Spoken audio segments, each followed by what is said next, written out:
วนเนได้ยินเสียงพิณบ้านเฮามีทั้งเสียงแคนเสียงซอประสานกันเข้ามีทั้งเสียงแคนเสียงซอประสานกันเข้าปลดปล่อยความเหงา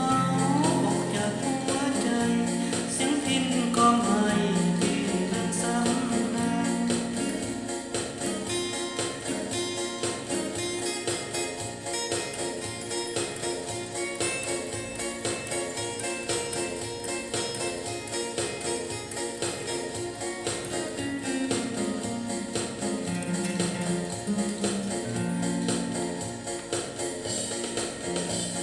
คัญที่มาในงานมาร่วมสุขสันต์กับอ้ายหนุ่มเสียงพิณที่งานผ้าป่างานวัดงานบุญกฐินงานผ้าป่างานวัดงานบุญกฐินอ้ายหนุ่มเสียงพิณขอจุดีบริการหักใส่เด้อจริงใจเสมอยินดีหักใส่ทั้งใจ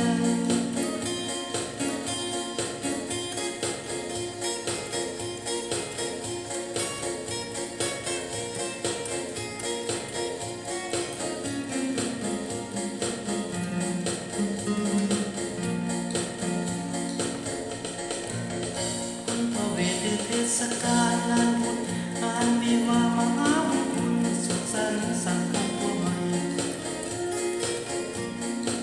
นำเอาเสียงพิณกล่อมกวนอวยพรให้นำเอาเสียงพิณกล่อมกวนอวยพรให้ผู้ทรงรถใหม่มีรักเดียวใจเดียวเสียงพิณดวงเดียวสมปรารถนา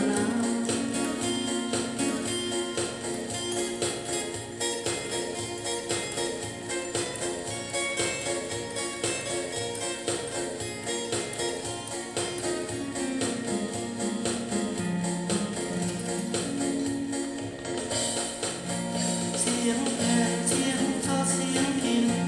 วันเนได้ยินเสียงพิณบ้านเฮามีทั้งเสียงแคนเสียงซอประสานกันเข้ามีทั้งเสียงแคนเสียงซอประสานกันเข้าปลดปล่อยความเหงาออกจากหัวใจเสียงพิณก็มาที่ลืมสำราญ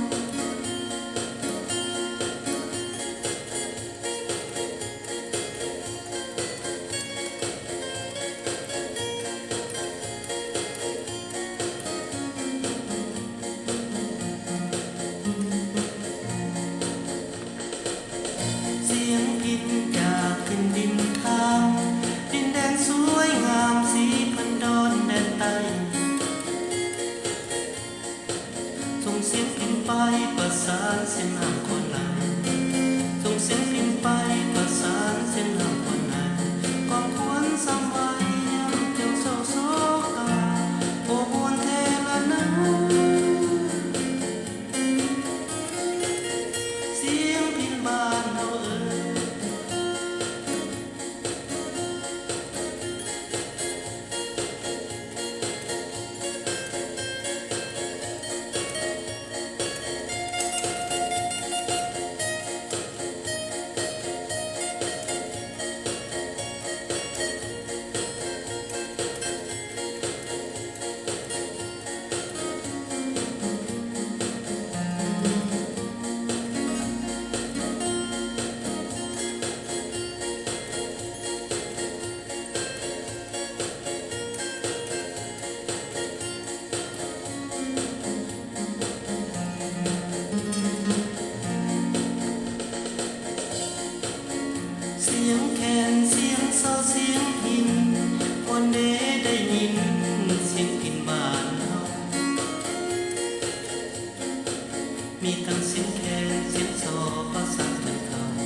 สียงน้